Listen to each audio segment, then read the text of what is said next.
In November 2009, Mission Solano opened the Bridge to Life Center, and that particular program is a transitional housing program. People stay for as long as 18 months, but on average usually 3 to 4 months. The program is a holistic program providing the various different needs that people have to get their lives back and leading to independence. 3 years ago, Family Celebration Center led by Marilyn and Greg Ojeda, they came to us and said, we'd like to bless these residents at the Bridge to Life Center with a special Christmas.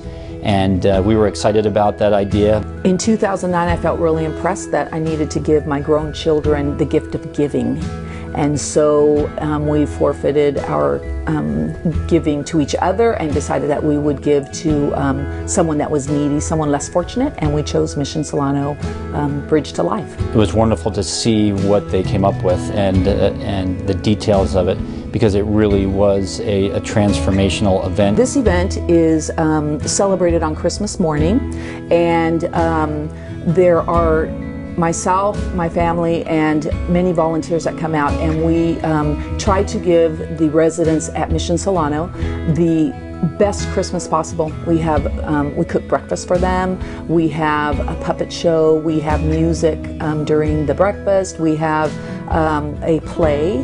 When we started back in 2009, one of my main goals was to make it very personal, that every gift would have a name on it.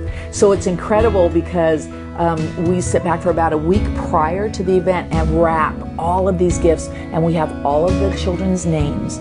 And every gift says that it's from Jesus because it has come in from those that want to share. And so as Santa Claus comes in and kneels down and prays, and then he stands up, there's probably about 8 volunteers that come in all dressed in toy-like costumes, and they're taking out from these Christmas bags, huge Christmas bags, all of these gifts, and they're calling these children out by name. And the look on those children's faces as we begin to give them gift after gift after gift with their names on it has just really kept the entire event very, very personal and not generic. And that's one thing I've really enjoyed about the event. It's amazing that in one day you can take people who are really downtrodden and see within 24 hours their lives have changed. They have hope. We started in 2009 and had about 14 residents that we ministered to or blessed. And then in 2010 it rose to 44, and this year it sounds like there's going to be about 80 to 90. And so it definitely has grown over the years. The funding from this activity is donated from many different sources, Papyrus and Costco and Party City and friends and co-workers from the probation department and churches. It comes from many different areas. We give wish lists prior to the event, so we know what sizes they wear, what their favorite color is, what they would like to have for Christmas, and we try to give all of them like a ball, a book, a doll or a remote control car, pajamas, an outfit, maybe at least 7 to 9 things that would be needy for them, but then also fun for them.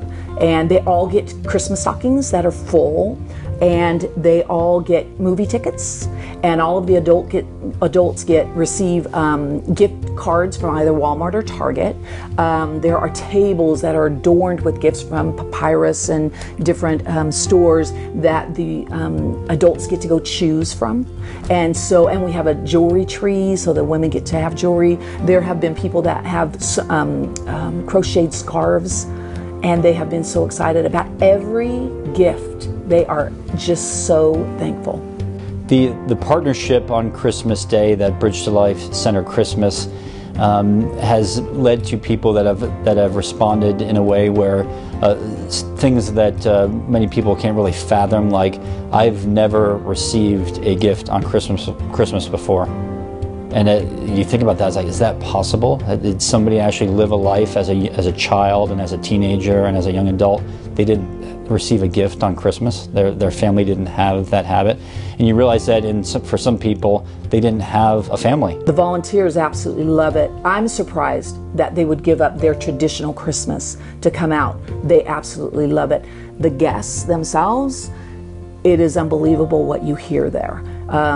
Possibly several of them have shared that it's the very first Christmas they've been able to spend with their children. They're no longer incarcerated. Others, all you see is tears. Others, all you see is just jumping up and down and just total excitement as the toys are given to the children and they're stacked, you know, sky high. They're just like, oh, I'm drowning in gifts. And so they're just, the thrill of seeing the joy on their faces is just so worth it. To hear things like that, like, you know, I got just what I wanted.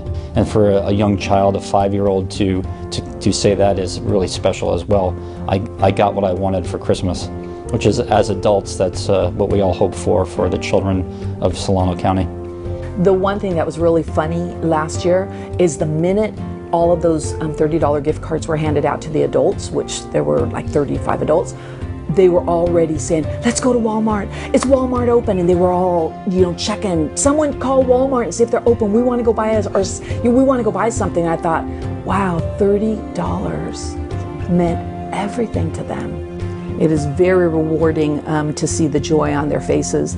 And one thing that we also do for them is we pass around a little light, a little flicker light, and we allow them to share what they're thankful for. And some of the things that they're thankful for is just unbelievable, like having a bathroom at Mission Solano, being able to spend Christmas with their parents, being able to have a breakfast. And so it's just been the smallest of things that we take for granted, they share out of pure joy. My first impression of Bridge to Life is the ability to make people feel valuable, worth, important. And you see that, you know, when you're actually giving them the gifts. You are actually changing their mood, their perspective of the way that they view themselves. And the reason why that's important is because that's what Jesus did. If I can mention that he knew where Mary's address was. He knew Mary's name personally, and he had a gift for her. And that's kind of like what we want to do. Of course, our springboard is Christ and the birth of Christ. And so those three things, when you know where they live, what their name is, and you have something for them, you leave, and you actually leave them in a better condition than before you arrived. And so that's one of the main reasons why we do. And I'm a great spectator. I like to sit back and watch the people that are the recipients, and then the people that are givers. But everybody wins after the Bridge to Life Christmas is over, because I believe it's all about relationships, about giving to people, and about helping them to feel value. Probably the greatest need that we have in this event is the monetary finance. Because we know what the children want, then we can go out and purchase them. And then being able to supply that gift card, you know, at least a $30 gift card to each adult can get costly, especially since it's doubling this year. And so that probably is the greatest need, is the monies coming in. The one thing that I would tell people to encourage them to give to this project would be to think of your own family and think of how much you love to give to them, and do it for someone that might not have the means to be able to do it for their children or their family. And if I could just show you a picture of the joy that are on these faces, you would want to give to this project. If you would like to donate to the Bridge to Life Christmas, you can log on to the website missionsolano.org and specify that your donation would be going to the Bridge to Life Christmas. Or you can call 707-425-FOOD.